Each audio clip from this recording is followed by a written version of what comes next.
ഇന്ന് എനിക്ക് കൊറിയർ അയക്കാനുള്ളതുകൊണ്ട് ഞാനും അമ്മയുടെ കൂടെ വന്നിട്ട് നമ്മൾ നേരെ പഴയ വീട്ടിലോട്ടാണ് വന്നത്. അമ്മയുടെ റൊട്ടീൻ പോലെ എല്ലാ കറക്റ്റ് കാര്യങ്ങളാണ് ചെയ്യുന്നത്. രാവിലെ തന്നെ വന്ന് നമ്മുടെ ഡോഗ്സിനൊക്കെ നമ്മൾ ഫുഡ് കൊടുക്കാൻ വേണ്ടി വന്നതാണ്. ഇനിയിപ്പോൾ നമ്മളിവിടെ കുറച്ച് ദിവസം കൂടെ ഉണ്ടാവത്തുള്ളൂ. അത് കഴിഞ്ഞ് നമ്മൾ എന്ത് ചെയ്യും നമുക്ക് ഒരു പിടുത്തവും ഇല്ല. അതായത് നമ്മൾ വളർത്തുന്ന ഡോഗ്സിനൊക്കെ നമ്മൾ കൊടുക്കും, നാട്ടിലോട്ട് കൊണ്ടുപോകും. ബാക്കിയുള്ളതിന് അതായത് ബാക്കി 1-2 പേര് വന്ന് കയറി കിടക്കുന്നതാണ്. അതിന് നമുക്ക് എന്ത് ചെയ്യുന്ന ഒരു പിടുത്തവും ഇല്ല.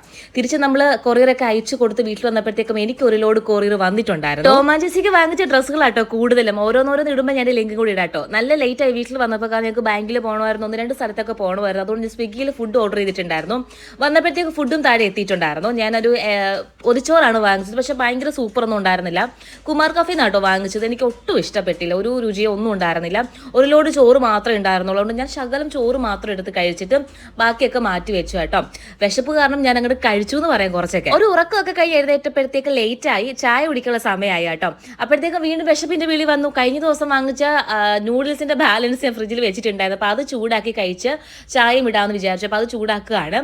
ഈ നൂഡിൽസ് അല്ലെങ്കിൽ ഫ്രൈഡ് റൈസ് എന്ത് വാങ്ങിച്ചാൽ എനിക്കൊരു 3 നേരത്തേക്ക് ഉണ്ടാവും. കാരണം ഞാൻ കുറച്ച് ക്വാണ്ടിറ്റി കഴിക്കത്തുള്ളൂ കേട്ടോ. ഈ പറഞ്ഞതുപോലെ വിശപ്പായതുകൊണ്ട് അപ്പം തന്നെ ഞാൻ ചൂടാക്കുന്ന ടേസ്റ്റ് നോക്കി ചീത്തയായോ ഇല്ലയെന്നുള്ളത് കറക്റ്റായിട്ട് തന്നെ ഇരിപ്പുണ്ടായിരുന്നു.